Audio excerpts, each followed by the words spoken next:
Abudlamini. Yebo. Sesixoxile sayilanda mfowethu. Idlozi uNkulunkulu. Yebo. Umdala weinsuku. Kunjalo. Mfowethu kuba nokudideka kubantu. Ake uyiveze bhuti wami lento. Ukuthi ihlangana kanjani? Ihlangana kanjani? Uzobezwa ke labafundisi laba abangakholwa, laba abazi ukuthi mawungakholwa ebandleni lakhe ukholwa. Uzobezwa. Ayikho into engicika njengokubona ikakhulukazi, angisho ukuthi bonke, ikakhulukazi laba abathi basindisiwe begxeka ezinye izinkolo. Kunabantu abazi ukuthi bona mawungasindisiwa ukholwa. Basho yonke into abangayisho. Ake ngichazele ke kuqala. Ngibukele ekhaya. Njengoba ngithi mina ngibonga uNkulunkulu, ngibonga idlozi. Lezi zinto zikanje. Yinto efakiwe la kithi. Iyafaka ngendlela errong. uNkulunkulu owadala izulu nomhlaba, owadala thina sonke. Uma sidala ngoNkulunkulu thina sonke, wabe uNkulunkulu isizwe nesizwe sesilethela umprofeti okhona. AmaSulumane anoMuhammad. Yes. AmaNdiya anoBuddha. AmaChina anowaba ngimazo bani. Yes.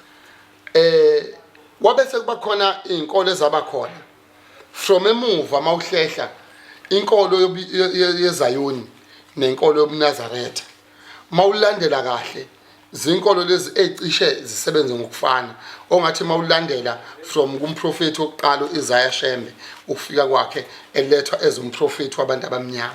Yes. Walethwa wathiwa nangumprofeti.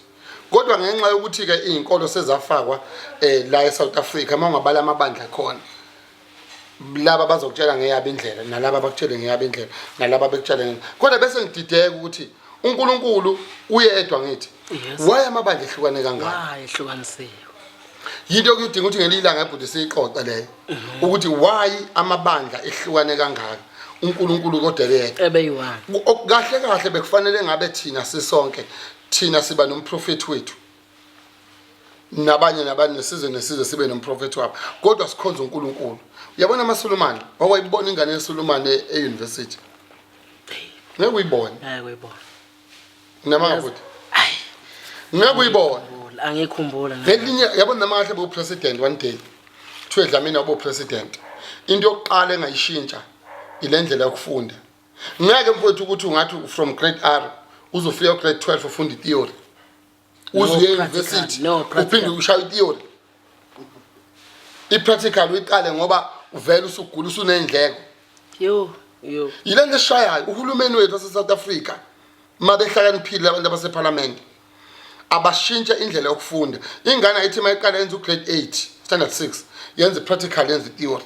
Mayifika kwa matric lento eyifuna ukuyifundela iumaster kuyo. Mayi university isiyofinisha. Mayiphuma lapha ihambe yo-own umsebenzi. Into edala ukuthi thina sihluphe kangaka singa-own umsebenzi sibe lento eyiyo kulanda odokotela baseCuba bazokhuluma ngendaba yecorona eSouth Africa. Sikhona seyabilaphi bendabuko bekhona odokotela eSouth Africa. Yini indaba kulanda odokotela baseCuba bekhona baseSouth Africa? Yingoba bafundzwa itheory instead of i-practical.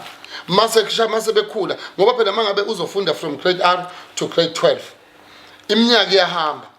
Ngalesikhathi uqala along the way la ku matric imla before matric standard 9 standard 10 noma grade 11 grade 12 uzoba nengane uzomethisa mhlawumbe mawuse university bancane abathi baze beqede euniversity sekunezindleko nazo obhekane nazo yabo ngalesikhathi uqala ukuthi uthola umsebenzi vele impilo yakhe isi destroyed because unezingane nazo nama responsibilities akhona behind wena usuyaqala uyasebenza usakwazi ukuya phambili noma ungahola 30,000 lo 30,000 oholayo ufana nento engekho ngoba isikhathi esiningi usimoshe kuyitheory.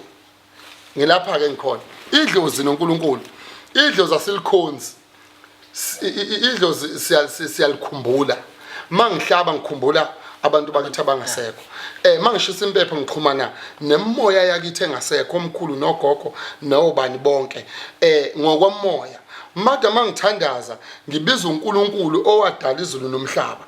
Uma ngabe sikhuleka thina sikhuleka uNkulunkulu uma ngabe sicela noma sikhumbula abantu bakithi abangasekho kunemisebenzi kuyenziwa ukuthi umuntu uyakhushulwa umuntu uyabuyiswa mayedlulile emhlabeni uma ngabe kuukuthi ungumZulu unomuntu owadlula emhlabeni obaba noma ubani indlela esibahlonipha ngayo sibahlonipha bephila sibahloniphe bengasekho ngoba umzali wakho uNKULUNKULU wakho wasemhlabeni. Ayishadla mina wayishaya mfowethu yacacela noma ubani bhuti wami. Mfowethu inamandla ngoba umuntu uthi uyabheka asayazi imvela phethu.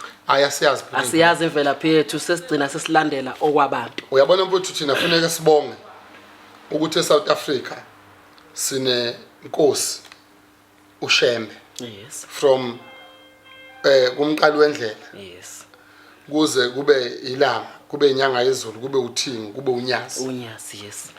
Bese sibonga ukuthi kwaZulu sinamakhosi kodingani kosenza ngakhona koyinza kososhanga ngomshwele kuze kufike namhlanje ukube isilo samabandla asikho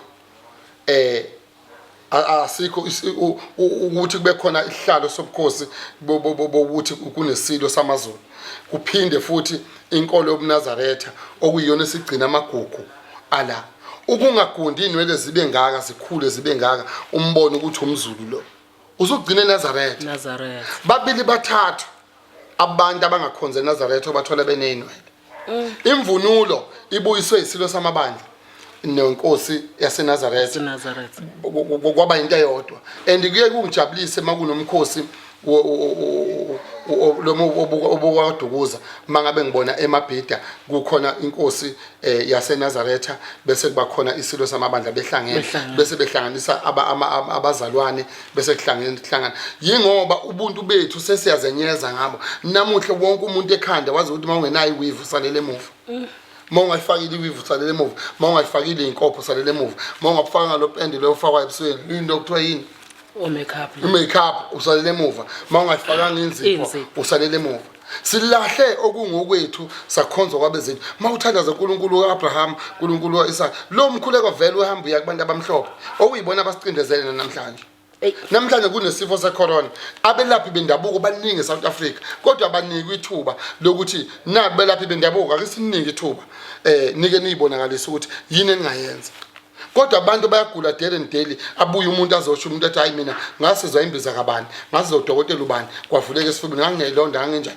ngasizwa udokotela ubani abesini okwethu sikulahlile uhulumeni waseSouth Africa akavula ingqondo ashintshe ukuphilisa kwabelungu aphilise kwabantu ngoba ngeke ukushintshe imbuzi embuzini inkomo yenkomeni iyashi leinkomeni so manje awukhambi thathe siyamaZulu siyofaka intweni zabantu bale ntshonalanga ayakhuluma le ndoda bafowethu kusesenjalo eSouth Africa TV siyaphuma manje iyosikhombisa ipresent yenu balandeli bakhe yenu masupporters akhe yenu bantu abahleze ensiza bafowethu sibheke khona ke manje ngicela nje nihlale nibukele South Africa TV yohlezi nilethele izinto ezinhle njalo njengoba ngiphethe nje manje insizwa bhuti wami siyaphuma manje sesiyaphuma manje bhuti abantu abangifuna ngesonto njalo emarket eGoli ngiyeza bafowethu eThembisa ngiyeza eMpumalanga ngiyeza eCape Town ngiyeza zonke lezi ndawo lezi ngizoyihambela kodwa ngesonto bazuziswe ngikhonza uNkulunkulu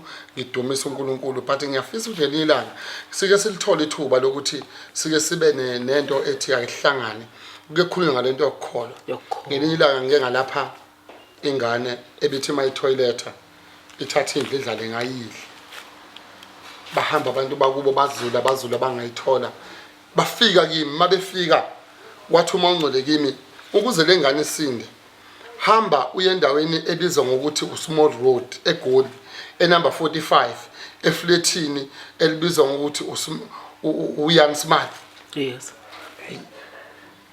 ngithi ngiyokwenzani lapho bethi abantu abadala hayi lengane umama wayo wamithiswa umuntu wokufika mayimithiswa umuntu wokufika waseyamshiya wahamba wayohlala kule ndawo kunosiko olwenziwayo kubo walomuntu yes olungenziwe kulengane lengane ayigula inalutho mhla kwenziwa losiko lengane izophila uzofike lo muntu akutshele ngokuthi nizohamba niyefuna ubulongo sakuthole bakhaya lapha ngasemalahleni ubulongo Yes. kuneyinkomo lapho silanda khona ngafika wathatha ubulongo lomuntu wayigcoba la ingane angazi wayihlanganisa nani yavuka ingane yaphila bosisi bakithi eSouth Africa I understand ukuthi nifuna imali nithanda imali yonke into it's about money kodwa musu uqoma umuntu uzummithele ongazi ukuthi mangathiwa uyatrace kubo uyomthola uzoshona ngoba namhlanje mangathiwa ake kuvela ingane ezala abantu bokufika la eSouth Africa zingaqala la eThekwini ngaqala emabhedi mase kuthiwa ziyalandela lezi ngane ukuthi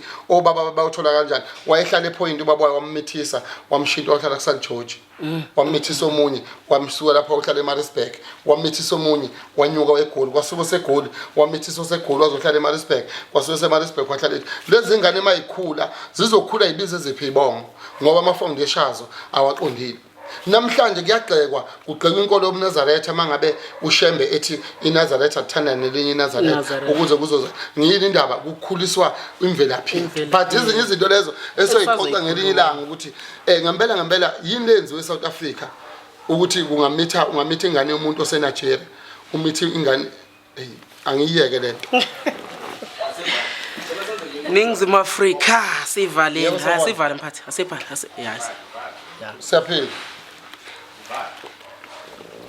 awu Dokotela siyayivala mfowethu asambe siphumele ngaphandle lishonile ilanga kumele sibone ipresent oyilethela abantu siyayivala Ningizimu Afrika Select Africa TV semnandi kusazoba mnandi bafethu lindelana okukhulu esiza nakho Ungena ku Facebook yini lindani kanjalo